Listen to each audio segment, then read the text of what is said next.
Ladies and gentlemen, a pleasant good evening. Welcome to another episode of the Louis Sports Network. We are coming back with another heavy hitter banger with yet another video. Smash the like button, hit that subscribe button. Make sure your post notifications are turned on. Make sure you're sharing on your social media platforms. Truly appreciate it. Hope everybody had a wonderful Merry Christmas and is going to be enjoying this week.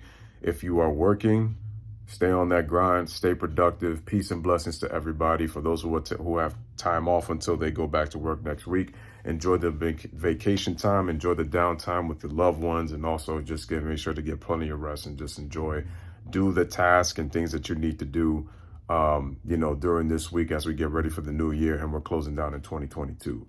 Now, on to the video. So I've noticed a lot of YouTubers in the YouTube community, what they've started to do is, I feel like now when it comes to Kobe Bryant, say what you want about him in the all-time rankings, all-time. I don't care where you have Kobe, whether you have him in the top 20, whether you have him in the top 15, top 10, top 5, top 2, you have him as the GOAT, whatever. What I don't like is the fact that his championships are being discredited, and I'm talking about the last two that he won without Shaquille O'Neal. Because remember, the narrative was that Kobe couldn't win without Shaq, and Kobe was a sidekick to the three-peat Los Angeles Lakers from 2000 to 2002. Shaq was the, and I'm on record as saying many times that Shaq was the best player on those three championship teams, and he deserved the Finals MVP. But what I don't like is, and Kobe even admitted this, that it wasn't even his time to be the number one guy. And I'm on record as saying that Shaq is the reason why Kobe was being able to slowly push Shaq out of the Lakers. Who was the leader of the team? Shaquille O'Neal. Shaquille O'Neal is the one who opened the door for Kobe to push him out of the Lakers. That's on Shaq. That's not on Kobe. Because come on, what are they going to say eventually as a number two guy? That Kobe couldn't win without Shaq. And Kobe did not want his legacy tied to Shaq for his entire career. So yes, it was a big part of his career, but he didn't want it to be total of his career. So Kobe had to prove he had to win without Shaq. People are also forgetting that, remember that the rape trial killed all of Kobe's endorsements, and he became the most hated guy in the NBA at one point. We also have to mention the fact that I don't understand now that after Shaq was gone, it was more so of, well, Kobe, let's see if Kobe can win without Shaq because he'll always be known as a sidekick. Okay, he gets Pau Gasol. They win back-to-back NBA championships. And then it's become about, oh, Kobe didn't win without Pau Gasol. Let's be very clear. Pau Gasol was vital to those championships in LA for those back-to-back titles and those 3 straight finals runs. I'll never take anything away from Pau. He was vital to those championships, and Pau Gasol put in major contributions and major work with Kobe. But the thing is, you also see that why Kobe got along much better with Pau than he did with Shaquille O'Neal. They actually was able to develop a relationship. You can actually see Kobe was a little open a lot more, where Kobe was different, more stoic, more reserved, more quiet, and a little bit harder to deal with in the early years of his career than the early 3P years. Kobe was a little bit different. I mean, he was hard on his teammates, but the thing is, he was a bit different. He was a little bit more social, did more things together. And Kobe's on record as saying that the 2008, the second stint Lakers that he played with, were the best teammates that he had. But getting back to it, if you look at the 2010 NBA Finals, people have tried to discredit Kobe for winning Finals MVP, and they felt like Pau Gasol should have won the series Finals MVP, and that Kobe didn't deserve it because a lot of people have tended to point to that Game 7 where Kobe only shot 6 of 24. But let's put this into context, people. People have tried to use that one game, but never go back to what he did in the series. As a matter of fact, let's go to that Game 7. Kobe was horrible. He took 24 shots to get 23 points. He didn't shoot the ball. He didn't shoot the ball great. But the Celtics did a poor job keeping him off the boards. He had 15 rebounds, and then he had 7 assists. One of those big assists was that key three-pointer that Ron Artest hit, and give Ron Artest a lot of credit for hitting that big shot. But people failed to mention Kobe's overall numbers in that series. He averaged 28 points per game in that series. He averaged 6 rebounds and 5 assists. He only shot 40%, which is bad, which it's horrible. But people failed to mention that was a really defensive series. People failed to mention that Kevin Garnett didn't shoot the ball well in that series. Ray Allen didn't shoot the ball well in that series. Paul Pierce didn't shoot the ball well in that series neither. You could go along a slew of guys. Pau Gasol averaged 18 points, almost 19 a game. He averaged almost 12 rebounds. So 18 and a half, 11 and a half rebounds, and he shot 48% from the field. But you know what they failed to mention to talk about too? Pau Gasol did have 19 points and 18 rebounds. And I'm pretty sure people are going to look at the plus minus.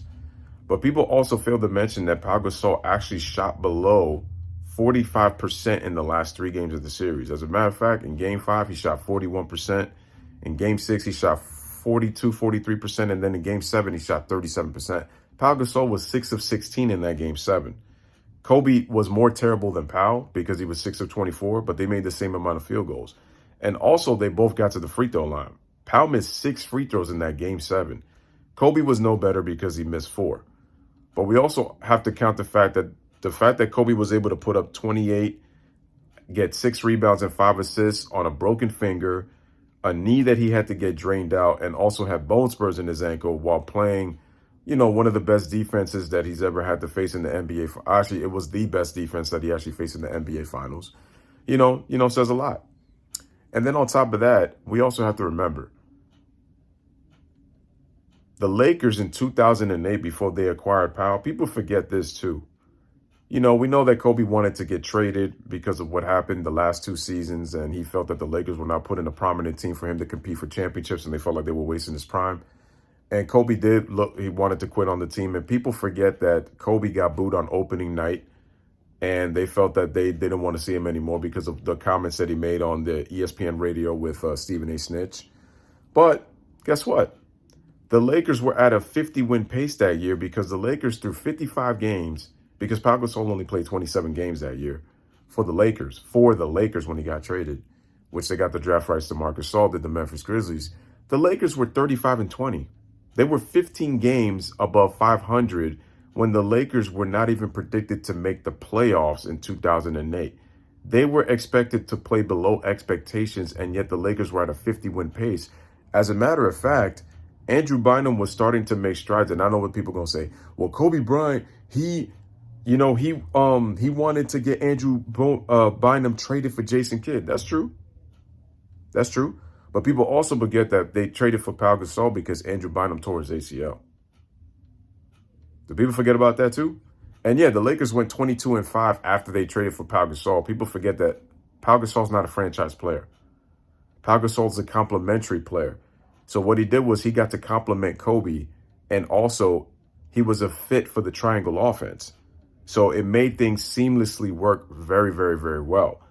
And the thing is also, Kobe won his NBA championships in 2009 and 2010 as the number 1 option. Remember, they said he couldn't be a number 1 option with Shaq. He proves people wrong. You got to give Kobe credit for being the leader of 2 championship teams. I'll never discredit what Pau did, man. Pau was big. Ron Artest was big. Derek Fisher was obviously big, bringing in the veteran leadership. Obviously, Lamar Odom making strides, and the rest of that team, Vujacic. But at the same time, Kobe was said that he couldn't win without Shaq.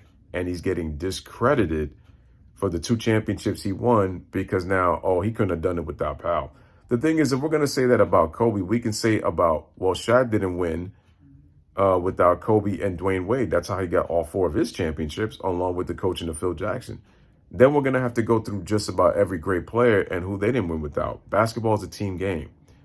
At the end of the day, your superstars are your driving forces, and it's up to complementary pieces, man, to help you win. You don't win without help. But the fact that people are trying to discredit Kobe in his last 2 titles and doesn't even get enough credit for winning an MVP, making all-NBAs, made a couple of defensive teams still at that stage of his career, and, wins an NBA wins back-to-back championships, without a top 75 player as the number 1 guy. So let me say that, because people are going to say, no, he played with a top 10 player of all time. I said, but Kobe was not the number 1 guy when he played with Shaq. When Shaq is a top 10 all-time great. Kobe did it as the number 1 guy without a top 75 player. So again, I'm not disrespecting Pau, but I'm going to say this again. Kobe deserved both of his finals MVPs. So the fact that people are trying to discredit Kobe for that, that's crazy. Pau Gasol shot 37% in that Game 7, and his production was still good in terms of his rebounding and his points, but they kind of fluctuated. And at the same time, he did shoot 48% in the series, 49%. But that doesn't change the fact that Pau Gasol in the last 3 games did not shoot the ball well. So Kobe Bryant deserved those 2 championships, and I'm sorry, he deserved those 2 Finals MVPs. The man put average 28, 6 and 5 in 2010, 32, 7 and 5 in 2009. The fact is he couldn't win without Shaq, and then you're trying to change the narrative, oh, he couldn't win without Pau. But Pau wasn't winning anything without Phil Jackson or Kobe Bryant either. And like I said before, no disrespect to Pau, but Pau's a complimentary player, not a franchise player. So we got to learn the difference.